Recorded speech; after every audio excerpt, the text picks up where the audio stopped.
Banking, RBI, NBFC, banking and financial sector എന്ന് പറയുന്ന 2 topic ഉണ്ട്. അതിൽ ആദ്യത്തെ ഭാഗമാണ് ബാങ്കിങ് എന്ന് പറയുന്ന ഭാഗങ്ങൾ. രണ്ടാമത്തത് financial sector, fiscal policy, government, budget, finance commission. ഇതിൽ ഈ ബഡ്ജറ്റ്, ഫിനാൻസ് കമ്മീഷൻ നിങ്ങൾ ഇതൊക്കെ എവിടെ പഠിക്കും? പോളിറ്റി എന്ന് പറയുന്ന ഒരു പേപ്പറിൽ നിങ്ങൾ പഠിക്കും. ഫിനാൻസ് കമ്മീഷനെ കോൺസ്റ്റിറ്റ്യൂഷണൽ ബോഡി എന്ന് പറഞ്ഞു പഠിക്കും. ബഡ്ജറ്റ് പാർലമെന്റ് എന്ന് പറയുന്ന ഒരു ചാപ്റ്ററിൽ നിങ്ങൾ പഠിക്കുക. അവിടെയും കാണും, ഇവിടെയും കാണും. ഓക്കെ അല്ലേ? ദെൻ ഫൈനാൻഷ്യൽ മാർക്കറ്റ്, ഇത് റീസെന്റ് ഡേയ്സിൽ കുറച്ചും കൂടി നിങ്ങൾക്ക് ഫെമിലിയർ ആവും. പല പരസ്യങ്ങൾ കാണാറുണ്ട് മ്യൂച്വൽ ഫണ്ട്സിനെ കുറിച്ചൊക്കെ. മ്യൂച്വൽ ഫണ്ടിൽ ഇൻവെസ്റ്റ് ചെയ്യുക, അല്ലെങ്കിൽ SIP എന്നൊക്കെ പറയുന്ന പല പ്രോഗ്രാമുകളെ കുറിച്ചൊക്കെ നിങ്ങൾ കേട്ടിട്ടുണ്ടാവും. നിങ്ങളിൽ പല ആൾക്കാരും ചെറിയ രീതിയിലെങ്കിലും ഇപ്പൊ ട്രേഡിംഗ് ഒക്കെ പല ആപ്പുകൾ അവൈലബിൾ ആണ്. കുറെ ആളുകളൊക്കെ ചെയ്തു വരിച്ചിട്ടുണ്ടാവും. അതെന്താണ്, ഏതെല്ലാം തരത്തിലുള്ളതാണ്, അതെങ്ങനെ എക്കണോമിയെ ഇംപ്രൂവ് ചെയ്യാൻ ഹെൽപ്പ് ചെയ്യും തുടങ്ങിയ കാര്യങ്ങളൊക്കെയാണ് നമ്മൾ എവിടെ ചെയ്യുക? ഫൈനാൻഷ്യൽ മാർക്കറ്റിൽ ചെയ്യുക. ഓക്കെ അല്ലേ? Next one planning. ഈ പ്ലാനിങ് എന്ന് പറയുന്ന കൺസെപ്റ്റിന് കൂടുതൽ ഇമ്പോർട്ടൻസ് ഉണ്ടായിരുന്നത് ഇനീഷ്യലി നമുക്ക് പഞ്ചവത്സര പദ്ധതി അല്ലെങ്കിൽ 5 ഇയർ പ്ലാൻ എന്ന് പറയുന്ന ഒരു രീതിയിലായിരുന്നു ഇന്ത്യ മുന്നോട്ട് പോയിരുന്നത്. ആ സമയത്ത് ഈ പ്ലാൻസ് ഒക്കെ ഫോം ചെയ്യാൻ വേണ്ടി ഒരു പ്രത്യേക ഒരു ഇൻസ്റ്റിറ്റ്യൂഷണൽ മെക്കാനിസം ഉണ്ടായിരുന്നു. We had an institutional mechanism called planning commission. 2014 NDA 1.0 NDA government വന്ന സമയത്ത് അവര് ഈ പ്ലാനിംഗ് കമ്മീഷൻ എടുത്തു മാറ്റി പകരം വേറൊരു ഇൻസ്റ്റിറ്റ്യൂട്ടിനെ ഇൻട്രൊഡ്യൂസ് ചെയ്തു. NITI Aayog, national institute four transforming India, NITI Aayog. രണ്ടും തമ്മിൽ കുറെ വ്യത്യാസങ്ങളും കഥകളൊക്കെ ഉണ്ട്. അപ്പൊ ഇന്ത്യയുടെ പ്ലാനിംഗ് രീതികൾ എന്തായിരുന്നു? ആദ്യ കാലഘട്ടത്തിൽ അല്ലെങ്കിൽ പോസ്റ്റ് ഇൻഡിപെൻഡൻസിൽ നമുക്ക് കുറച്ചൊരു സോഷ്യലിസ്റ്റ് ചായ്വ് ഉണ്ടായിരുന്നു നമ്മുടെ എക്കണോമിക് പോളിസീസിന്. പിന്നീട് നമ്മൾ അതിൽ നിന്ന് മൂവ് ചെയ്ത് ഇപ്പൊ കുറെയൊക്കെ നമ്മൾ ക്യാപിറ്റലിസ്റ്റ് പോളിസീസ് ആണ് ഉപയോഗിക്കുന്നത്. ഇപ്പൊ ഇൻട്രൊഡക്ഷനിൽ തന്നെ ഞാനിത് പഠിപ്പിക്കൂടെ നിങ്ങളെ. ക്യാപിറ്റലിസം, സോഷ്യലിസം രണ്ടിന്റെയും കൂടി ഫീച്ചർ മിക്സ് ചെയ്തിട്ടുള്ള ഇന്ത്യൻ എക്കണോമീനെ മിക്സഡ് എക്കണോമി എന്ന് പറയും. അപ്പൊ ഇതിന്റെയൊക്കെ ഫീച്ചേഴ്സ് ഒക്കെ ഞാൻ അവിടെ ഇൻട്രൊഡക്ഷനിൽ തന്നെ എടുക്കും. പല ചാപ്റ്ററുകൾ നമ്മൾ ഉപയോഗിക്കാൻ പോകുന്ന കുറച്ച് കോമൺ ടേമുകളും കണ്ടന്റ് ആണ്. ഈ ഇൻട്രൊഡക്ഷന് മാത്രം ഒരു പ്രശ്നമുണ്ട്, ഞാൻ എടുക്കുന്നതൊക്കെ പല പല റാൻഡം ടോപ്പിക്കുകളായിട്ട് തോന്നും. ആക്ച്വലി അത് എന്തിനെടുക്കുന്നതെന്ന് അറിയോ? ഇതിൽ ഉപയോഗിക്കുന്ന ഒരുപാട് ടേമുകൾ പിന്നീടുള്ള എല്ലാ ചാപ്റ്ററിലും എടുത്തു പോകാനുള്ള. ബാക്കിയുള്ള എല്ലാ ചാപ്റ്ററുകളും തമ്മിൽ നിങ്ങൾക്ക് ഒരു ഫ്ലോ കൃത്യമായിട്ട് ഫീൽ ചെയ്യും. ഫസ്റ്റ് ചാപ്റ്ററിന് അങ്ങനെ ഒരു പ്രശ്നമുണ്ട്, ഞാൻ കുറച്ച് റാൻഡം കൺസെപ്റ്റ് എടുക്കുന്നതായിട്ട് തോന്നുക. പക്ഷെ ആദ്യം മനസ്സിലാക്കുക, പിന്നീടുള്ള എല്ലാ ചാപ്റ്ററുകളും നമ്മൾ ആ ടേമുകൾ എന്ത് ചെയ്യും? റിപ്പീറ്റ് ചെയ്ത് എടുക്കൂടാ. ബാക്കിയുള്ള എല്ലാ ചാപ്റ്ററും ഇപ്പൊ ഈ ഒരു GDP തുടങ്ങിയിട്ടുണ്ടെങ്കിൽ ആ GDP നമുക്ക് ബാങ്കിങ് ആയിട്ട് കണക്ട് ചെയ്യാം, ഫിസ്ക്കൽ പോളിസി ആയിട്ട് കണക്ട് ചെയ്യാം. ഇൻഫ്ലേഷൻ എടുത്തിട്ടുണ്ടെങ്കിൽ ബാങ്കിങ്ങുമായി ബന്ധപ്പെട്ട പോളിസീസും ഇൻഫ്ലേഷനുമായി ബന്ധമുണ്ട്, ഫിസ്ക്കൽ പോളിസിയും ഇൻഫ്ലേഷനായിട്ട് ബന്ധമുണ്ട്. അപ്പൊ ഓരോ ചാപ്റ്ററുകൾ എടുക്കുമ്പോഴും മുന്നേ പഠിച്ച ചാപ്റ്ററിലെ കൺസെപ്റ്റ് ഒക്കെ ആയിട്ട് ഞാൻ ചിലപ്പോൾ എന്ത് ചെയ്യും? ലിങ്ക് ചെയ്യും. എത്രത്തോളം ആ കൺസെപ്റ്റുകൾ തമ്മിൽ നിങ്ങൾക്ക് ലിങ്ക് ചെയ്യാൻ പറ്റുന്നു, that will improve your understanding of the subject. Economy നമുക്ക് അങ്ങനെ കണക്ട് ചെയ്ത് പഠിക്കാൻ പറ്റും. കാരണം ചോദ്യം ചോദിക്കുന്നത് ഒരു ചാപ്റ്ററിൽ നിന്നായിരിക്കും, പക്ഷെ അതിന്റെ ഉത്തരം നിങ്ങൾക്ക് അനലൈസ് ചെയ്യണമെങ്കിൽ you have to comprehend concept from multiple chapters. അത് നമ്മൾ ചെയ്ത് പ്രാക്ടീസ് ചെയ്യും. മോസ്റ്റ്ലി ഓരോ ചാപ്റ്ററുകൾ ചെയ്യുന്നതിനോടൊപ്പം അതിന്റെ PYQ, UPSC preparation can only lead through syllabus and PYQ, previous year questions എല്ലാം ചെയ്യാൻ നമുക്ക് നേരം കിട്ടില്ല. കുറച്ച് ജനറൽ ആയിട്ടുള്ള ഒരു 3-4 ചോദ്യം അല്ലെങ്കിൽ ഒരു 5-6 ചോദ്യങ്ങൾ ഓരോ ചാപ്റ്ററിന്റെ PYQ നമുക്ക് ചെയ്യാം. അപ്പൊ നിങ്ങൾക്ക് എന്ത് ഐഡിയ കിട്ടും? How you can use your knowledge when you are facing A question. ഒരു ക്വസ്റ്റ്യൻ സോൾവ് ചെയ്യാൻ നിങ്ങളുടെ നോളജ് എങ്ങനെ യൂസ് ചെയ്യാന്ന് നമുക്കൊരു ഐഡിയ കിട്ടും. ഇപ്പൊ ക്ലാസ്സിൽ നിന്ന് തന്നെ നിങ്ങൾക്ക് എന്തിനുള്ള ബേസിക്സ് കിട്ടും? പ്രിലിമിനറിക്ക് ക്വസ്റ്റ്യൻസ് അഡ്രസ് ചെയ്യാനുള്ള ഒരു ബേസിക്സ് നമുക്ക് ക്രിയേറ്റ് ചെയ്യാം. ഓക്കെ അല്ലേ? Then we will move to international trade. India എന്ന് പറയുന്ന ഒരു രാജ്യം നമ്മൾ കൺസിഡർ ചെയ്യാണ്. ഓക്കെ അല്ലേ?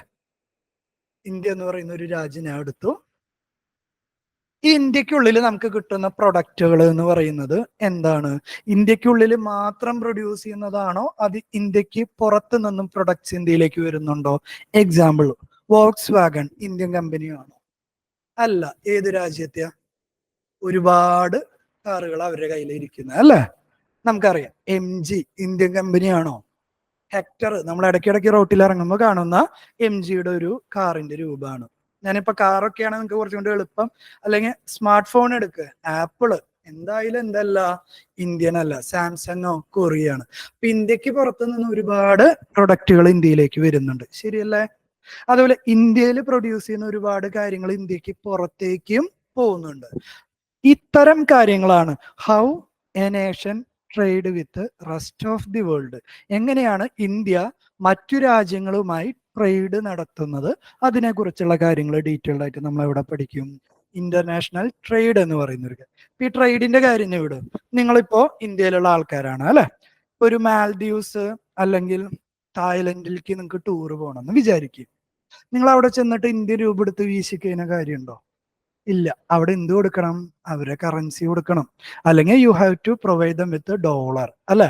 ഇങ്ങനെ ഏതെങ്കിലും ഒരു ഇന്റർനാഷണൽ കറൻസി അല്ലെങ്കിൽ അവരെ കറൻസി കൊടുക്കണം. അവിടെ ചെന്ന് എൻ്റെ കുറെ കെട്ടുകണക്കിന് ഇന്ത്യ രൂപ ഉണ്ട് എന്ന് പറഞ്ഞിട്ട് ഇന്ത്യ രൂപ കൊടുത്തിട്ട് കാര്യമില്ല. വേറെ ഏതെങ്കിലും ഒരു കറൻസി ആവും കൊടുക്കേണ്ടത്. അതുപോലെ വേറൊരു ഫോറിനർ ഇന്ത്യയിലേക്ക് ടൂറിന് വരാണ്. ഇന്ത്യ എന്ന് പറയുന്നത് നല്ലൊരു ടൂറിസ്റ്റ് ഡെസ്റ്റിനേഷൻ ആണ്, സംശയമില്ലല്ലോ. അവര് ഇവിടെ വന്നിട്ട് അവര് ലോക്കൽ കറൻസി ഉപയോഗിച്ച് കഴിഞ്ഞാൽ നമ്മുടെ കടക്കാർ മേടിക്കുവോ? ഇല്ല. അവർക്ക് എന്താണ്, ഒന്നല്ലെങ്കിൽ ഡോളർ അല്ലെങ്കിൽ നമ്മുടെ ലോക്കൽ കറൻസിയാണ്. അപ്പൊ അവിടെ നിന്ന് തന്നെ നിങ്ങൾക്ക് ഒരു ഇമ്പോർട്ടന്റ് കാര്യം മനസ്സിലായി. ഒരു രാജ്യത്തിന്റെ കറൻസി വേറൊരു രാജ്യത്തിന്റെ കറൻസി ആയിട്ട് കൺവേർട്ട് ചെയ്യണം, അല്ലെ? ആ കൺവേർട്ട് ചെയ്യുന്നത് ഇത് റേഷ്യോയില് അല്ലെങ്കിൽ എത്ര പ്രൊപ്പോർഷനിൽ കൺവേർട്ട് ചെയ്യണം. ഇന്ത്യ രൂപ എന്ന് പറയുന്നത് how much it is equivalent to dollar അല്ലെങ്കിൽ യൂറോ അല്ലെങ്കിൽ പൗണ്ട് സ്റ്റെർലിംഗ്. ആ ഒരു കൺവേർഷൻ എപ്പോഴും ഇമ്പോർട്ടന്റ് ആണ്. എപ്പോ ഇന്ത്യ മറ്റു രാജ്യങ്ങളായിട്ട് ട്രേഡ് ചെയ്യുമ്പോഴും മറ്റു രാജ്യങ്ങള് ഇന്ത്യ ആയിട്ട് ട്രേഡ് ചെയ്യുമ്പോഴും, അല്ലെ? അപ്പൊ അതേപോലെയുള്ള എക്സ്ചേഞ്ച് റേറ്റ് പോലെയുള്ള കൺസെപ്റ്റുകൾ എവിടെ കാണും? ഇന്റർനാഷണൽ ട്രേഡ് എന്ന് പറയുന്ന ഒരു ടോപ്പിക്കിൽ കാണും. പിന്നീട് വരുന്ന ടോപ്പിക്കൊക്കെ മെയിൻലി മെയിൻസ് ഫോക്കസ് ചെയ്തിട്ടുള്ള ടോപ്പിക്കുകളാണ് കേട്ടോ. പ്രധാനമായിട്ട് ഈ ടോപ്പിക് ഇതിനൊക്കെ പ്രിലിംസ് ചോദിക്കില്ല എന്നല്ല, പ്രിലിംസ് ക്വസ്റ്റ്യൻസ് ഈ ഭാഗത്ത് നിന്ന് കമ്പാരിറ്റീവ്ലി കുറവാണ്. പക്ഷെ ഇയാളൊരു എക്സെപ്ഷൻ ആണ് കേട്ടോ. അഗ്രികൾച്ചറിൽ ഉണ്ടാവുന്ന റീസെന്റ് ഡെവലപ്മെന്റ്സ് ആൻഡ് ടെക്നോളജി എല്ലാ വർഷവും ഒരു ചോദ്യം ആ ഭാഗത്ത് നിന്ന് പ്രിലിംസിന് വരാറുണ്ട്. ഓക്കെ അല്ല? മെയിൻലി ഈ മാർക്ക് ചെയ്തിട്ടുള്ള ഭാഗങ്ങളൊക്കെ എന്തിനാണ് കൂടുതൽ ഇമ്പോർട്ടന്റ്? മെയിൻസിനാണ് കുറച്ചും കൂടി ഇമ്പോർട്ടന്റ്. എന്ന് വെച്ചാൽ മുകളിലത്തെ ഭാഗത്ത് നിന്ന് മെയിൻസിന് ഇല്ലാന്നാണോ? അല്ല. ഓക്കെ അല്ലേ? കൂടുതൽ ഇമ്പോർട്ടന്റ് ആയിട്ടുള്ള പ്രിലിംസ് ടോപ്പിക് ആണ് മുകളിൽ കിടക്കുന്നത്. പിന്നീട് പറഞ്ഞറിയില്ല ഏറ്റവും ഇമ്പോർട്ടന്റ് ഏതൊക്കെ ചാപ്റ്റർ ആണ്. ഓക്കെ അല്ലെ? സബ്സിഡി എന്ന് പറഞ്ഞു കഴിഞ്ഞാൽ ഗവൺമെന്റ് എന്തെങ്കിലും ഒരു പ്രൊഡക്റ്റ് ഉണ്ടാക്കുന്ന സമയത്ത് അതിന് കൊടുക്കുന്ന ഇൻസെന്റീവ് അല്ലെങ്കിൽ ആ പ്രൊഡക്റ്റിന്റെ പൈസ മൊത്തത്തിൽ കുറയാൻ വേണ്ടി. അപ്പൊ എന്തുകൊണ്ടായിരിക്കും ഗവൺമെന്റ് സബ്സിഡി കൊടുക്കുക? നാട്ടിലെ ആൾക്കാർ ലിക്കർ കള്ള് മേടിച്ചു കുടിക്കുന്നതിന് ഗവൺമെന്റ് സബ്സിഡി കൊടുക്കുമോ? ഇല്ല. ഈ കള്ള് അല്ലെങ്കിൽ സിഗരറ്റ് പോലെയുള്ളതിനെ നമ്മൾ ടോക്സിക് സബ്സ്റ്റൻസ് എന്ന് പറയും. അതിന്റെ ഉപയോഗം പ്രൊമോട്ട് ചെയ്യാണോ ഗവൺമെന്റ് ചെയ്യുക, ഡീ പ്രൊമോട്ട് ചെയ്യാണോ ചെയ്യുക? ഡീ പ്രൊമോട്ട് ചെയ്യണം, അല്ലെ? അപ്പൊ അതിന്റെ മുകളിൽ കൂടുതലായിട്ട് എന്താവും? ടാക്സുകൾ, നികുതി ആയിരിക്കും ഉണ്ടാവുക. ചില കാര്യങ്ങളുണ്ട്, ഹെൽത്ത്, എഡ്യൂക്കേഷൻ. ഈ ഹെൽത്ത് ആണെങ്കിലും എഡ്യൂക്കേഷൻ ആണെങ്കിലും ആളുകളുടെ എന്താണ് പ്രൊഡക്ടിവിറ്റി ഇമ്പ്രൂവ് ചെയ്യുന്ന കാര്യമാണ്. അപ്പൊ എല്ലാ ആളുകളിലേക്ക് എത്തണം. എന്ത്? Better education, better health care എല്ലാ ആളുകളിലേക്ക് എത്തണം. അപ്പൊ ആളുകളിലേക്ക് എത്തണമെങ്കിൽ എന്തുണ്ടാവണം? ആളുകൾക്ക് കുറഞ്ഞ ചെലവിൽ അത് ലഭിക്കണം, അല്ലെ? That should be economic word എന്താ? അഫോർഡബിൾ. എല്ലാവർക്കും അത് കുറഞ്ഞ ചെലവിൽ കിട്ടണം, അല്ലെങ്കിൽ അഫോർഡബിൾ ആവണം. അഫോർഡബിൾ ആവണമെങ്കിൽ ഗവൺമെന്റ് എന്ത് ചെയ്യും? കയ്യിൽ നിന്ന് കുറച്ച് കാശ് കൊടുത്ത് എല്ലാവർക്കും അത് കുറഞ്ഞ ചെലവിൽ കിട്ടുന്ന രീതിയിലേക്ക് മാറ്റണം. ആ ചെയ്യുന്ന പ്രോസസ്സിനെയാണ് നമ്മൾ എന്തെന്ന് പേര് പറയാ? സബ്സിഡി. സബ്സിഡി എന്ന് പറയും. ഓക്കെ അല്ലെ? അഗ്രികൾച്ചർ എന്ന് പറഞ്ഞാൽ ഈ ടോപ്പിക് ഓവർലാപ്പ് ഉണ്ടല്ലോ. ജോഗ്രഫി എന്ന് പറയുന്ന ഒരു സബ്ജക്റ്റിലും നമ്മൾ ഇത് പഠിക്കും, അഗ്രികൾച്ചർ. പക്ഷെ വ്യത്യാസം എന്ന് പറയുന്നത് ജോഗ്രഫിയില് അഗ്രികൾച്ചറിന്റെ ജോഗ്രഫിക്കൽ ഫാക്ടേഴ്സ് ആയിരിക്കും. ഇന്ത്യയിലെ ഏതെല്ലാം ഭാഗത്താണ് ഇന്നൊരു ക്രോപ്പ്. ഇപ്പൊ വീറ്റ്, ഗോതമ്പ് എടുക്കാന്ന് വിചാരിക്കും. സൗത്ത് ഇന്ത്യയിൽ ഗോതമ്പ് അല്ലെങ്കിൽ വീറ്റ് കാര്യമായിട്ട് കൃഷി ചെയ്യുന്നുണ്ടോ? നമ്മൾ എന്താ സൗത്ത് ഇന്ത്യക്കാർ കൂടുതൽ ചോറ് കഴിക്കുന്നതും നോർത്ത് ഇന്ത്യൻസ് എന്തുകൊണ്ടാണ് വീറ്റ് കഴിക്കുന്നതും? അതിന്റെ കാരണം എന്ന് പറയുന്നത് it's only because of our agricultural pattern. സൗത്തിലാണ് കൂടുതൽ എന്ത് ചെയ്യുന്നത്? റൈസ് കൾട്ടിവേഷൻ ചെയ്യുന്നത്. നോർത്തിലാണ് എന്ത് കൾട്ടിവേറ്റ് ചെയ്യുന്നത്? വീറ്റ് കൾട്ടിവേഷൻ ചെയ്യുന്നത്. എന്തുകൊണ്ടാണ് ഇന്ത്യയിൽ കുറെ ആളുകള് വെജിറ്റേറിയൻ ആവാനുള്ള കാരണം? ഇപ്പൊ യു പി, ബീഹാർ അവിടെയുള്ള ആളുകളല്ലേ വെജിറ്റേറിയന്റെ കാര്യം പറഞ്ഞ് തല്ലും കൊല്ലും കൊലയൊക്കെ ഉണ്ടാകുന്നത്? അവിടെ കോസ്റ്റൽ ഏരിയ ഉണ്ടോ? ഇന്ത്യ മാപ്പ് കണ്ടിട്ടില്ലേ നിങ്ങള്? യു പി, ബീഹാർ അതുപോലെയുള്ള സ്ഥലങ്ങളൊക്കെ കോസ്റ്റൽ സ്റ്റേറ്റുകളാണോ? സമുദ്രപ്രദേശങ്ങളില്ലല്ലോ. മറിച്ച് ബംഗാൾ, ഒഡീഷ, കേരളം, തമിഴ്നാട് ഇതൊക്കെ എന്താ കോസ്റ്റൽ സ്റ്റേറ്റ്. കോസ്റ്റൽ സ്റ്റേറ്റ് ആണെങ്കിൽ അവർക്ക് എന്ത് അവൈലബിൾ ആയിരിക്കും? ഫിഷ് അവൈലബിൾ ആവും. ഓവർ ദി പീരിയഡ് അവരുടെ ഡയറ്ററി പാറ്റേൺ അല്ലെങ്കിൽ ഫുഡ് സിസ്റ്റത്തിൽ എന്ത് വരും? ഫിഷ് വരും. ഫിഷ് വരുമ്പോൾ അവരെന്തായിരിക്കും? നോൺ വെജിറ്റേറിയൻ ആവും. ചില ഭാഗങ്ങളിൽ വെജിറ്റേറിയനിസം, ബാക്കിയുള്ളവിടെ നോൺ വെജിറ്റേറിയനിസം വരുന്നത് എന്തുകൊണ്ടാ? അത് അവിടുത്തെ ജോഗ്രഫിക്കൽ ഫീച്ചർ, അവിടെ എന്ത് കൾട്ടിവേറ്റ് ചെയ്യുന്നു, അങ്ങനെ പല ഫാക്ടേഴ്സിനെ ഡിപ്പെൻഡ് ചെയ്തുകൊണ്ടിരിക്കുന്ന കാര്യങ്ങളാണ്. അപ്പൊ അത്തരത്തിലുള്ള ജോഗ്രഫിക്കൽ ഭാഗങ്ങളായിരിക്കും ജോഗ്രഫിയിൽ അഗ്രികൾച്ചർ. നമ്മൾ അഗ്രികൾച്ചറിന്റെ എക്കണോമിക് ഇമ്പോർട്ടൻസ് ആണ് ഇവിടെ പഠിക്കുക, ഈ ഒരു എക്കണോമിയിൽ പഠിക്കുക. ഒരു ഉദാഹരണം പറയാം. ഇന്ത്യയില് ആകെ ജോലി ചെയ്യുന്നതിൽ ഏകദേശം 45% people's R employed in agriculture. എത്ര? ഏകദേശം ഒരു, ഈ ട്രെൻഡ് മാറിക്കൊണ്ടിരിക്കുക, അതുകൊണ്ട് ഈ വാല്യൂ ഒന്നും പഠിക്കരുത് കേട്ടാ, ഓരോ വർഷത്തെ അപ് ടു ഡേറ്റ് ആയിട്ടുള്ള ഉപയോഗിക്കുക. പക്ഷെ എന്താ പ്രശ്നം എന്നറിയോ?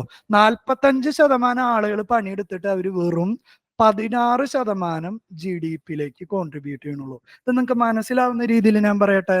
ഇന്ത്യയുടെ ആകെ വരുമാനം 100 രൂപയാന്ന് വിചാരിക്കുക. ഇന്ത്യയുടെ ആകെ വരുമാനം 100 റുപ്പീസ് ആണ്. ആ 100 റുപ്പീസിൽ നോക്കിയേ, ആകെ 16 രൂപ മാത്രമാണ് അഗ്രികൾച്ചറിൽ നിന്ന് വരുമാനമുള്ളൂ. എത്ര? 16 രൂപ മാത്രമാണ് അഗ്രികൾച്ചറിൽ നിന്ന് വരുമാനമുള്ളൂ.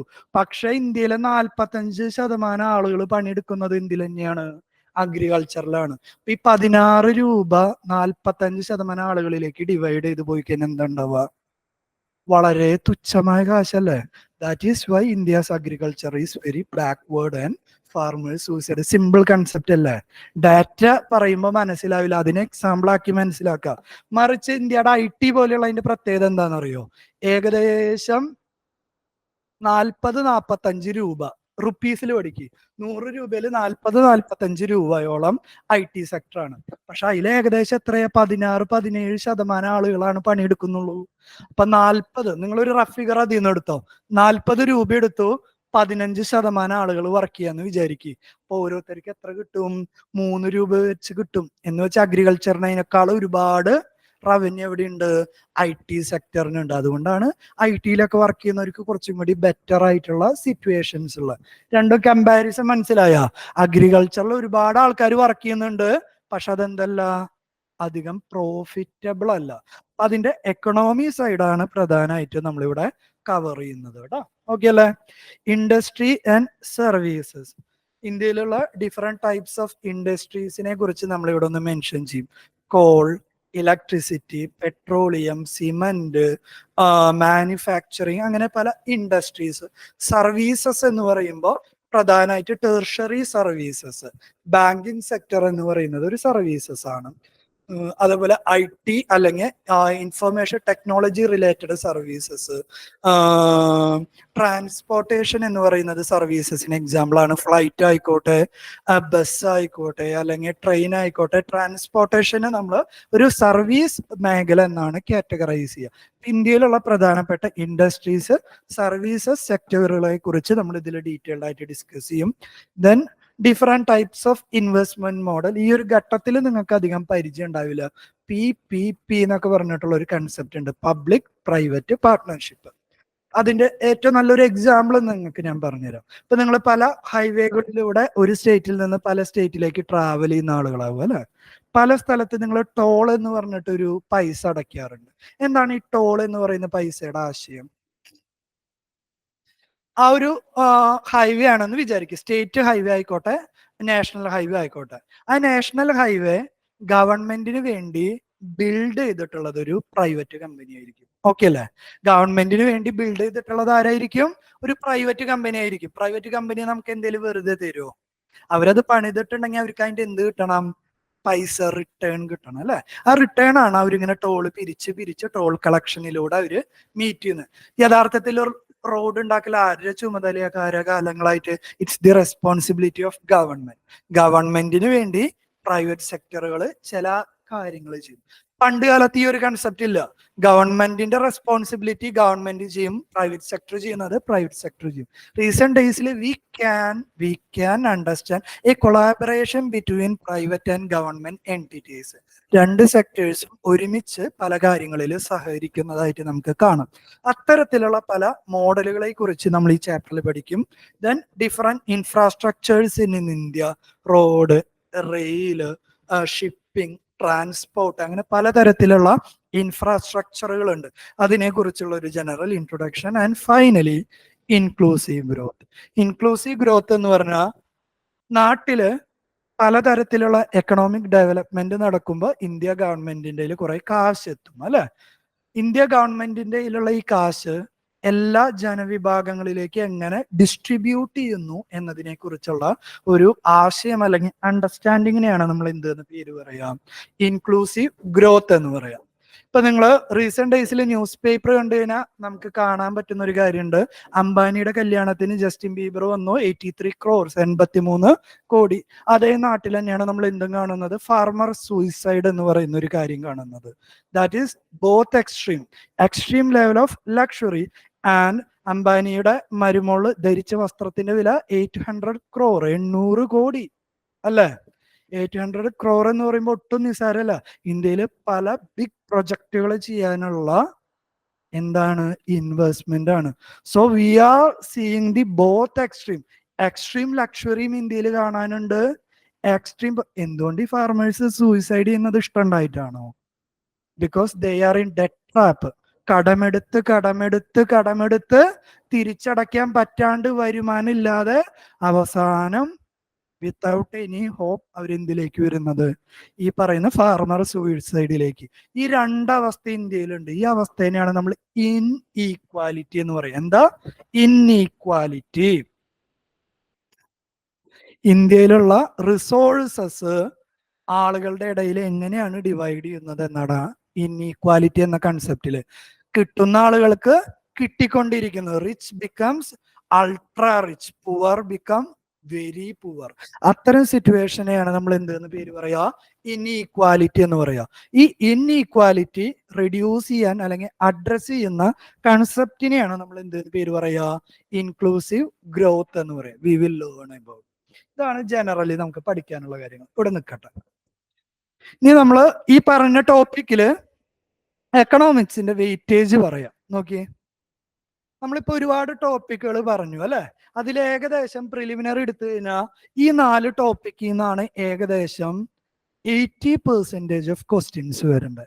അപ്പൊ നമ്മൾ എപ്പോഴും UPSCക്ക് പ്രിപ്പയർ ചെയ്യുമ്പോൾ ഒരു കാര്യമുണ്ട്, എല്ലാ ടോപ്പിക്കുകളും ഒരേ വെയിറ്റേജിലല്ല പഠിക്കുക. നമ്മുടെ ഗൈഡ് അല്ലെങ്കിൽ ഫിലോസഫി എന്ന് പറയുന്നത് എന്താണ്, ഗോ ത്രൂ PYQ. എന്താണ് PYQ? Previous year question, and understand the important topics and give more emphasis for revision for important topics. എല്ലാം പഠിക്കണം. ഐ റിപ്പീറ്റ്, എല്ലാം പഠിക്കണം. റിപ്പീറ്റ് ചെയ്ത് കൂടുതൽ പഠിക്കേണ്ടത് എന്താണ്, പ്രീവിയസ് ഇയറിൽ ചോദിക്കുന്ന ടോപ്പിക്കുകൾ കൂടുതൽ. ഫോർ എക്സാമ്പിൾ, പോളിറ്റി എന്ന് പറയുന്ന ഒരു ടോപ്പിക് എടുക്കുകയാണെങ്കിൽ ഒരുപാട് വർഷങ്ങളായിട്ട് റിപ്പീറ്റ് ചെയ്യുന്ന ഭാഗമാണ് പാർലമെന്റ്, സുപ്രീം കോർട്ട്, അതേപോലെയുള്ള കാര്യങ്ങൾ. അപ്പോ പോളിറ്റി എന്ന് പറയുമ്പോൾ ഇത് ഇത്രയും കട്ടിയുള്ള ഒരു ബുക്കല്ലേ, ഇത് 100 തവണ വായിക്കലും നടക്കുമോ? പക്ഷെ 1 or 2 തവണ ഇത് വായിച്ചു കഴിഞ്ഞാൽ നമ്മൾ ഇന്ത്യയിലേക്ക് കൂടുതൽ ഫോക്കസ് ചെയ്യും, ഇമ്പോർട്ടന്റ് ആയിട്ടുള്ള ഭാഗങ്ങൾ കൂടുതൽ റിവൈസ് ചെയ്യും. That is always better strategy. പല ആൾക്കാരും വരുന്ന കോമൺ മിസ്റ്റേക്സ്, എല്ലാം വായിക്കും, ഇമ്പോർട്ടന്റ് ആയിട്ടുള്ളത് വായിക്കില്ല. ഇമ്പോർട്ടന്റ് ആയിട്ടുള്ളത് നമ്മൾ കൂടുതൽ എന്ത് ചെയ്യണം, റിവൈസ് ചെയ്യും. So how you can identify the important area? Simple, PYQ. Previous year questions കണ്ടു കഴിഞ്ഞാൽ അറിയാം ഏതൊക്കെ ടോപ്പിക്കുകളിൽ നിന്നാണ് കൂടുതൽ ചോദ്യങ്ങൾ. എക്കണോമിക്സിൽ ഒരുപാട് പഠിക്കാനുണ്ടെങ്കിലും കൂടുതൽ ചോദ്യങ്ങളും വരുന്ന ഭാഗങ്ങൾ ഏതൊക്കെയാണ്? Money and banking, international economics, public finance and agriculture. ബാക്കിയുള്ള ടോപ്പിക്കുകളിൽ നിന്ന് ചോദ്യം വരില്ല എന്നല്ല, വരാറുണ്ട്. Percentage wise it is lower. UPSC പരീക്ഷ നിങ്ങൾ പാസ്സായ ഓൾ ഇന്ത്യ റാങ്ക് 1 എടുത്തു എന്ന് വിചാരിക്കുക. അവരുടെ മാർക്ക് ഷീറ്റ് എടുത്തു കഴിഞ്ഞാൽ നിങ്ങൾക്ക് അറിയാം അവർക്ക് കിട്ടുന്ന പെർസെൻറ്റേജ് എന്ന് പറയുന്നത് 51-52% മാർക്കായിരിക്കും. 51-52% മാർക്ക് എന്ന് പറയുമ്പോൾ ടോട്ടല് നമുക്ക് വരുന്ന മാർക്കിന്റെ ഒരു പകുതിയാണ് അവർക്ക് മാർക്ക് മേടിക്കേണ്ടത്. UPSC ഒരിക്കലും നിങ്ങളോട് ഈ പരീക്ഷയിലൂടെ 90%, 95% മാർക്ക് മേടിക്കാൻ നിങ്ങൾ ക്യാപ്പബിൾ ആവണമെന്ന് പറയുന്നില്ല. എന്താ, അത്രയും വൈഡ് ആയിട്ടുള്ള കാര്യങ്ങളെ പഠിക്കുന്നത്. ഇപ്പൊ എല്ലാവർക്കും എല്ലാം ശരിയാവില്ല. അതേപോലെ പ്രിലിമിനറി എടുത്തു. കഴിഞ്ഞ വർഷത്തെ cut off, general cut off 78, 200-ല് 78. എല്ലാരും 200-ല് 200 മേടിക്കണമെന്ന് UPSC എക്സ്പെക്ട് ചെയ്യുന്നുണ്ടോ? ഇല്ല. അപ്പൊ അതിൽ നിന്ന് തന്നെ എന്ത് മനസ്സിലായി? എല്ലാം നന്നായിട്ട് അറിയണ്ട ഈ പരീക്ഷ പാസ്സാവാൻ. എന്ത് മതി? സ്ഥിരമായി ചോദിക്കുന്ന കാര്യങ്ങളെ കുറിച്ച് ബെറ്റർ അണ്ടർസ്റ്റാൻഡിങ് ഉണ്ടായാൽ മതി. എല്ലാം നന്നായിട്ട് അറിയണം, നമുക്ക് ആവശ്യമില്ല. സ്ഥിരമായി ചോദിക്കുന്ന ഭാഗങ്ങളുണ്ട് കുറെ, അത് കൂടുതൽ നന്നായി പഠിച്ചു കഴിഞ്ഞാൽ your probability of clearing this examination would be high. അപ്പൊ നമ്മൾ എന്താ ചെയ്യാ? എല്ലാം പഠിക്കാനാണോ വന്ന? വീണ്ടും പറയുന്നു, എല്ലാം പഠിക്കാനല്ല നിങ്ങൾ വന്നിട്ടുള്ളത്. ഏറ്റവും പെട്ടെന്ന് ജോലി കിട്ടി പോവാനാണ് വന്നത്. However early as possible, get the job and exit from this process. Otherwise, you will completely burden with this examination. കാരണം ഒരു പ്രിലിംസ് തോറ്റാൽ പിന്നെ അടുത്ത പ്രിലിംസ് എപ്പോഴാ വരാ? അടുത്ത വർഷം. ഒരു വർഷം നിങ്ങൾ ഇന്റർവ്യൂ വരെ പോയി, കിട്ടിയില്ല എന്ന് വിചാരിക്കുക. അടുത്ത വർഷം നിങ്ങൾ വെറുതെ പ്രിലിംസിൽ കയറ്റി വിടോ? ഇല്ല. അഗൈൻ സർവീസിൽ കയറിയ ആളാ, വീണ്ടും പ്രിലിംസ് എഴുതണം. ഒരു പ്രിവിലേജും ഇല്ല. UPSC-യുടെ മുന്നിൽ സ്റ്റിൽ ഞാനൊരു റോൾ നമ്പർ മാത്രം. എനിക്ക് ജോലി ഉണ്ടോ, കഥയുണ്ടോ ഒന്നും അവർക്ക് വിഷയമല്ല. എല്ലാരെ പോലെ നിങ്ങൾ എഴുതുന്നുണ്ടെങ്കിൽ ഇപ്പൊ അടുത്ത വർഷം ഞാൻ എഴുതാന്ന് വിചാരിക്കും, നിങ്ങളെ പോലെ നിങ്ങളുടെ ഒപ്പം ഇരുന്ന് ഒരു റോൾ നമ്പർ മാത്രമാണ് ഞാൻ. എല്ലാ വർഷവും നിങ്ങൾ ഇത് പാസ്സാവണം. ഓവർ ദി പീരീഡ് നിങ്ങൾ ഇതിൽ എന്തുണ്ടാവും? മടുത്ത് പോവും. നിങ്ങളുടെ ജീവിതത്തിലെ ഏറ്റവും നല്ല ടൈമാണ്. എല്ലാ യങ്സ്റ്റേഴ്സിന്റെയും ജീവിതത്തിലെ ഏറ്റവും എനർജി ഉള്ള ഒരു കാലഘട്ടമല്ലേ ഇത്? എല്ലാരും സെറ്റിൽഡ് ആവേണ്ട ഒരു പ്രായമല്ലേ ഇത്? ആ ഒരു ടൈമാണ് നിങ്ങൾ ഈ ഒരു എക്സാമിനേഷന് വേണ്ടി കൊടുക്കുന്നത്. 4, 5, 6, 7 വർഷം കഴിഞ്ഞ ഒന്നും കിട്ടിയില്ല എന്ന് വിചാരിക്കും. 5 വർഷം ഞാൻ നിങ്ങളുടെ ലൈഫിൽ നിന്ന് എടുക്കാണ്. ഒരു 5 വർഷം കൊണ്ട് നിങ്ങൾക്ക് ഒരു ഡിഗ്രി ചെയ്യാം, PG ചെയ്യാം. കേരളത്തിൽ ഇപ്പൊ 4 വർഷത്തെ കോഴ്സ് വന്ന ഇന്റഗ്രേറ്റഡ് കോഴ്സ് 4 വർഷം കൊണ്ട് ചെയ്യാം അല്ലെ? 5 വർഷം ഇത് പഠിച്ച ഒന്നും കിട്ടിയില്ലെങ്കിലോ? കഥ മനസ്സിലായോ? അൾട്ടിമേറ്റ്ലി നമ്മുടെ കയ്യിൽ ഒന്നുമില്ല. നിങ്ങളിപ്പോ ഒരു ജോബിന് അല്ലെങ്കിൽ ഒരു ഇന്റർവ്യൂവിന് പോകുന്നുണ്ട്. നിങ്ങളുടെ സെയിം ക്വാളിറ്റി ഉള്ള വേറൊരാൾ ഇന്റർവ്യൂവിന് വന്നു. അവന് 5 വയസ്സ് കുറവ്, നിങ്ങൾക്ക് 5 വയസ്സ് കൂടുതലാച്ചാൽ അവരാരും എടുക്കുള്ളൂ? Young talent. ഒരു സംശയമില്ല. നമ്മളൊക്കെ എന്താവും? വെറുതെ പീരീഡ് ഔട്ട്ഡേറ്റഡ് ആവും. അപ്പൊ എന്താ ഇവിടെ ചെയ്യണ്ടേ? എത്രയും പെട്ടെന്ന് കാര്യങ്ങൾ മനസ്സിലാക്കുക, പെട്ടെന്ന് പഠിക്കുക, പാസ്സാവുക, ഈ പരിപാടി വിട്ടു പോവുക. അല്ലാതെ ഇതൊരു പഞ്ചവത്സര പദ്ധതി അല്ലെങ്കിൽ 5 years പ്ലാൻ ആയിട്ട് കാണരുത്. 5 വർഷം, 6 വർഷം, 7 വർഷം അല്ല, ഒറ്റ വർഷം കൊണ്ട് തന്നെ കൃത്യമായിട്ട് പഠിക്കുക, ക്ലിയർ ആയി പോവാൻ വേണ്ടി എന്ത് ചെയ്യുക? ഹാർഡ് വർക്ക് ചെയ്യുക. ഈ വർഷത്തെ റിസൾട്ടിൽ ഒരുപാട് ഫസ്റ്റ് ടൈമേഴ്സ് അല്ലെങ്കിൽ ആദ്യത്തെ അറ്റംപ്റ്റില് ക്ലിയർ ആയ ആളുകൾ ഉണ്ട്. ഈ വർഷത്തെ റിസൾട്ടിൽ അവരൊക്കെ എന്താ ചെയ്യുന്നത്? കൃത്യമായിട്ട് പഠിച്ച് കാര്യങ്ങൾ ചെയ്ത്, അല്ലാതെ സമയമെടുത്ത് ഉഴപ്പി ഇത് കിട്ടാതെ നടക്കുന്നതിനേക്കാളും ഭേദം ഫുൾ എനർജി ഒരു വർഷം ചാനലൈസ് ചെയ്ത് കൃത്യമായിട്ട് പഠിക്കുക. എന്തേലൊക്കെ കിട്ടും. ഉദ്ദേശിച്ച സർവീസ് കിട്ടുമെന്നൊന്നും നമുക്കറിയില്ല. അതൊക്കെ ലക്ക് ഫാക്ടർ ആണ്. മനസ്സിലായോ? ഏതെങ്കിലും ഒരു സർവീസ് കിട്ടിയാൽ യു ആർ സ്റ്റെബിലൈസ്ഡ്. പിന്നെ അതിൽ നിന്ന് ലീവ് എടുത്ത് പഠിക്കുക, അല്ലെങ്കിൽ സർവീസിൽ ഇരുന്ന് പഠിക്കുക, എന്ത് വേണമെങ്കിലും നിങ്ങൾക്ക് ചെയ്യാം. അതിനൊക്കെയുള്ള മാജിക്കൽ റൂളാണ് നമ്മൾ ഈ പറയുന്നത്. എന്താണ് ഇമ്പോർട്ടന്റ് എന്ന് മനസ്സിലാക്കുക, അത് കൂടുതൽ റിവൈസ് ചെയ്യുക. ഓക്കെ അല്ലേ? ബാക്കി നമ്മൾ ഈ പറഞ്ഞ ടോപ്പിക്കുകൾ തന്നെയാണ് കേട്ടോ. ഇത് വീണ്ടും വായിക്കണ്ടല്ലോ. നമ്മൾ ഓൾറെഡി പറഞ്ഞ സിലബസ് ആണ്. അതിൽ ഏറ്റവും ഇമ്പോർട്ടന്റ് ആയിട്ടുള്ളത് ഞാൻ ആദ്യം പറഞ്ഞെന്ന് മാത്രം. ഇനി എന്താണ് റെഫറൻസസ്? എക്കണോമിക്സിന് നമ്മൾ എന്തൊക്കെയാണ് വായിക്കേണ്ട കാര്യങ്ങൾ? UPSC പറഞ്ഞിട്ടുള്ള കാര്യമാണ് 12ാം ക്ലാസ് വരെയുള്ള എക്കണോമിക്സ് എന്ന്. അപ്പൊ വായിക്കേണ്ട ജനറൽ ബുക്സ് എന്ന് പറയുന്നത് എന്താ? Class 9, 10th economics. സ്റ്റേറ്റ് സിലബസിന്റെ അല്ല, CBSE-യുടെ കേട്ടോ.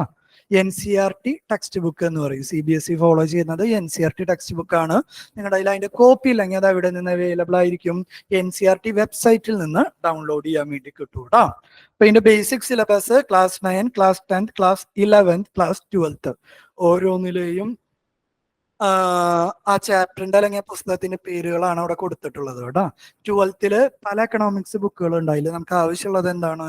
മാക്രോ എക്കണോമിക്സ് എന്ന് പറയുന്ന ടെക്സ്റ്റ് ആണ് നമുക്ക് ഇമ്പോർട്ടന്റ്. ഇതിന് പുറമെ അഡീഷണൽ എക്കണോമിക്സ് പ്രിപ്പറേഷൻ ആവശ്യമുള്ളതാണ്. ഏതെങ്കിലും ഒരു ന്യൂസ് പേപ്പർ ഫോളോ ചെയ്താൽ മതി. Generally we request students to read the Hindu. Hindu കുറച്ചും കൂടി ബുദ്ധിമുട്ടാണ്, ലാംഗ്വേജ് ടഫാന്ന് തോന്നുന്ന ആൾക്കാർ ബിഗിനിങ് സ്റ്റേജിൽ വേണമെങ്കിൽ അതർ ഇംഗ്ലീഷ് ന്യൂസ്. ഒരിക്കലും മലയാള മനോരമ, മാതൃഭൂമി ആ പരിപാടിയൊന്നും ഇല്ല കേട്ടോ നമുക്കില്. അതിലൊന്നും ഒന്നുമില്ല. നാട്ടിലുള്ള കുറെ അവിഹിതങ്ങളും ബഹളങ്ങളും മാത്രമാണ് ന്യൂസ് പേപ്പറിലുള്ളൂ. ക്വാളിറ്റി ന്യൂസ് പേപ്പർ എന്തുകൊണ്ട് നമ്മൾ ഹിന്ദു ചൂസ് ചെയ്യുന്നു എന്ന് പറയുമ്പോൾ വ്യക്തമായ കണ്ടന്റ് ഉള്ള ന്യൂസ് പേപ്പർ ആയതുകൊണ്ടാണ്. അല്ലാതെ UPSC എവിടെയെങ്കിലും ഹിന്ദു വായിക്കണം എന്ന് പറഞ്ഞിട്ടുണ്ടോ? UPSC സിലബസിൽ എവിടെയും ഹിന്ദു ന്യൂസ് പേപ്പർ വായിക്കണം എന്നൊന്നും പറയുന്നില്ല. Why we chose Hindu is that very simple, because they are providing quality contents and editorials. അവരാണ് ഏറ്റവും സുപ്രീം എന്ന് പറയുന്നില്ല. ഇന്ത്യൻ എക്സ്പ്രസ് അല്ലെങ്കിൽ ടൈംസ് നൗ അല്ലെങ്കിൽ ഹിന്ദുസ്ഥാൻ ടൈംസ്, അതിലൊക്കെ ഉണ്ടാവും നല്ലത്. റെഗുലർലി കുറച്ചും കൂടി ബെറ്റർ നമ്മൾ ഫോളോ ചെയ്യാൻ എന്ന് നമ്മൾ ഹിന്ദുവിനെ കാണുന്നു എന്നുള്ളൂ. എക്കണോമിക്സ് സ്പെസിഫിക് സ്റ്റഡി ആണെങ്കിൽ ഹിന്ദുവിൽ ഒരു പേജ് തന്നെ ഉണ്ടല്ലോ. ഏതാണ്? എക്കണോമിക്സ് ആൻഡ് ബിസിനസ് എന്ന് പറയുന്ന ഒരു പേജ് ഉണ്ട്. അതിലുള്ള കണ്ടന്റ് ആണ് വെരി മച്ച് റെലവെന്റ് ഫോർ അവർ പ്രിപ്പറേഷൻ. നെക്സ്റ്റ് വൺ, ഈ യോജന കുരുക്ഷേത്ര എന്നൊക്കെ പറയുന്നത് ഇതൊക്കെ ടൈം ഉണ്ടെങ്കിൽ നമ്മൾ ചെയ്യുന്നതാ. ഇന്ത്യൻ ഗവൺമെന്റിന്റെ എക്കണോമിക് പോളിസീസ് അല്ലെങ്കിൽ ബാക്കി സബ്ജക്റ്റിന് വേണ്ടി നമ്മൾ ഇത് വായിക്കാറുണ്ട്. ഗവൺമെന്റിന്റെ ജനറൽ പോളിസീസ് എന്തൊക്കെയാണ്, ഒരു സ്കീംസ് എന്തൊക്കെയാണ്, അതിന്റെ അഡ്വാൻറ്റേജ് ഡിസ്അഡ്വാൻറ്റേജ്, അങ്ങനെ ഒരു ക്രിട്ടിക്കൽ അപ്രിസിയേഷൻസ് വരുന്ന 2 മാഗസിൻസ് ആണ് നമ്മുടെ ഇപ്പോ യോജന കുരുക്ഷേത്ര എന്നൊക്കെ പറയുന്നത്. അപ്പൊ നമുക്ക് ഇതെന്താണ്, ഇതൊക്കെ ഒരു സപ്ലിമെന്ററി ആയിട്ടുള്ള ഒരു ഡേറ്റ ആണ്. മെയിൻ പ്രിപ്പറേഷൻ കഴിഞ്ഞാൽ നമുക്ക് അതിനോടൊപ്പം കൂടുതൽ ഡേറ്റ ആഡ് ചെയ്യാനൊക്കെയാണ് നമ്മൾ ഉപയോഗിക്കുക. അടുത്ത ഇമ്പോർട്ടന്റ്, ഇത് രണ്ടും ഇമ്പോർട്ടന്റ് ആണ്, എല്ലാ വർഷവും മാറി മാറി വരും. ബഡ്ജറ്റ്, ഗവൺമെന്റിന്റെ ഇൻകം, ഗവൺമെന്റിന്റെ എക്സ്പെൻഡിച്ചർ, ഈ 2 കാര്യങ്ങൾക്കുള്ള ഗവൺമെന്റിന്റെ പോളിസീസ് ആണ് എന്തിൽ ഡെപിക്ട് ചെയ്യുന്നത്? ബഡ്ജറ്റ് എന്ന് പറയുന്ന ഒരു ആശയത്തിലുള്ളത്. Economic survey is budget finance minister present ചെയ്യുന്നതിന് ഒരു ദിവസം മുന്നേ പ്രസന്റ് ചെയ്യുന്ന ഒരു ഡോക്യുമെന്റ് ആണ് എക്കണോമിക് സർവേ. ഈ എക്കണോമിക് സർവേയിൽ എന്തെല്ലാം കാര്യങ്ങളാണ് ഉള്ളതെങ്കിൽ പ്രീവിയസ് 1 ഇയറിലെ ഇന്ത്യൻ എക്കണോമിയുടെ കാര്യങ്ങൾ, ഗ്ലോബൽ എക്കണോമിയുടെ കാര്യങ്ങൾ അതിലുണ്ടാവും. അടുത്തൊരു 1 ഇയറിനെ കുറിച്ചുള്ള ഒരു ഫോർകാസ്റ്റ് എന്ന് പറഞ്ഞാൽ എക്കണോമി എങ്ങനെയൊക്കെയാണ് പെർഫോം ചെയ്യുക തുടങ്ങിയ ഡാറ്റകളാണ് എവിടെ ഉണ്ടാവുക. Office of economic adviser under ministry of finance ആണ് ഈ എക്കണോമിക് സർവേ എന്ന് പറയുന്ന ഒരു ഡോക്യുമെന്റ് പ്രിപ്പയർ ചെയ്യുക. ഇത് രണ്ടും ഇമ്പോർട്ടന്റ് ആണ്. ഏത് വർഷമാണ് നിങ്ങൾ പരീക്ഷ പ്രിപ്പയർ ചെയ്യുന്നത്, ആ വർഷത്തെ ബഡ്ജറ്റ് അല്ലെങ്കിൽ എക്കണോമിക് സർവേ. എക്കണോമിയിൽ ഒരു മെയിൻസ് ആൻസർ ചെയ്യുന്ന സമയത്ത് ഒരുപാട് ഡേറ്റാസ് നമുക്ക് അതിൻ്റെ ഒപ്പം എഴുതേണ്ടി വരും. ആ ഡേറ്റാസ് ഒക്കെ കുറെയൊക്കെ നമ്മൾ അക്യുമുലേറ്റ് ചെയ്യുന്നത് ബഡ്ജറ്റ്, എക്കണോമിക് സർവേ പോലെയുള്ള ഡോക്യുമെന്റുകളിൽ നിന്നാണ്. IYB എന്ന് പറഞ്ഞ ഇന്ത്യ ഇയർ ബുക്ക്, ഇന്ത്യയിൽ ഒരു വർഷം എന്തൊക്കെയാണ് ഇമ്പോർട്ടന്റ്, ഇതൊന്നും ഇമ്പോർട്ടന്റ് അല്ല കേട്ടോ, ഇതൊക്കെ സപ്ലിമെന്ററി ആണ്. ഇനി നമുക്ക് ഇതിനൊന്ന് കട്ട് ഔട്ട് ചെയ്തതിന് ഏറ്റവും ഇമ്പോർട്ടന്റ് സോഴ്സസ് എന്താ? NCERT books. ഓക്കെ അല്ലെ? നെക്സ്റ്റ് ഇമ്പോർട്ടന്റ് എന്താ? News paper reading. പിന്നെ ഇമ്പോർട്ടന്റ് ബഡ്ജറ്റ്, എക്കണോമിക് സർവേ. ബാക്കിയുള്ളതെല്ലാം സപ്ലിമെന്ററി ആണ്. എല്ലാം കഴിഞ്ഞ് നേരമുണ്ടെങ്കിൽ മാത്രം. ഈ സാധനങ്ങളൊക്കെ നമ്മൾ പറഞ്ഞില്ലേ, യോജന, കുരുക്ഷേത്ര, ന്യൂസ് പേപ്പർ, ഇതിൽ നിന്ന് എല്ലാത്തിനും കിട്ടുന്ന ഇൻഫർമേഷൻസിനെ കൺസോളിഡേറ്റ് ചെയ്തിട്ടുള്ള ഡോക്യുമെന്റിനെയാണ് പല ഇൻസ്റ്റിറ്റ്യൂട്ടുകളും പബ്ലിഷ് ചെയ്യുന്ന. ഈ കൺസോളിഡേറ്റഡ് ഡോക്യുമെന്റിനെയാണ് നമ്മൾ എന്തെന്ന് പേര് പറയാം? കറന്റ് അഫെയർ മെറ്റീരിയൽ എന്ന് പറയാം. ഇത് നമുക്ക് ഓരോ മന്തിന്റെയും കിട്ടും. പല ഇൻസ്റ്റിറ്റ്യൂട്ടുകളും ഓരോ ദിവസവും പബ്ലിഷ് ചെയ്യാറുണ്ട്. പിന്നെ പ്രിലിംസിന്റെ സമയത്താണെങ്കിൽ പ്രിലിംസ് 365, ഒരു വർഷത്തെ പ്രിലിംസിന്റെ ഒരു കൺസോളിഡേറ്റഡ്, അല്ലെങ്കിൽ മെയിൻസിന്റെ സമയത്താണെങ്കിൽ മെയിൻസ് 365 എന്നൊക്കെ പറഞ്ഞ് മിക്കവാറും എല്ലാ ഇൻസ്റ്റിറ്റ്യൂട്ടിന്റെയും കറന്റ് അഫയേഴ്സ്. ഇപ്പൊ നിങ്ങൾക്ക് എന്തോ കറന്റ് അഫെയർ അല്ലേ കൊണ്ടുവന്ന്? നേരത്തെ ബ്രേക്കിന് മുന്നേ നിങ്ങൾ എന്താണ് ഒരു ഡിസ്ട്രിബ്യൂട്ട് ചെയ്യുന്നുണ്ടായിരുന്ന മെറ്റീരിയൽ എന്തായിരുന്നു? എക്കണോമിക്സോ? അതേപോലെ നിങ്ങൾക്ക് കറന്റ് അഫയേഴ്സിന്റെ ഇതുപോലെ മെറ്റീരിയൽസ് ഒക്കെ പ്രൊവൈഡ് ചെയ്യുന്നു. അപ്പൊ ഈ കറന്റ് അഫെയർ എന്ന് പറഞ്ഞാൽ നിങ്ങൾക്ക് കേൾക്കുമ്പോൾ എന്താണെന്ന് അറിയാതിരിക്കുന്നത്. അതെന്താണ്? News paper, Yojana, Kurukshetra, public information bureau, PIB, government agency, അങ്ങനെ പല സോഴ്സസിൽ നിന്ന് കിട്ടുന്ന ഡേറ്റാസ്, ഇൻഫർമേഷൻസ്, ഇതെല്ലാം കൺസോളിഡേറ്റ് ചെയ്ത് അല്ലെങ്കിൽ ഒരുമിച്ച് എഴുതിയിട്ടുള്ള ഒരു മെറ്റീരിയൽ, നിങ്ങൾക്ക് പഠനം എളുപ്പമാക്കാനുള്ള മെറ്റീരിയലിനെയാണ് എന്തെന്ന് പേര് പറയുക?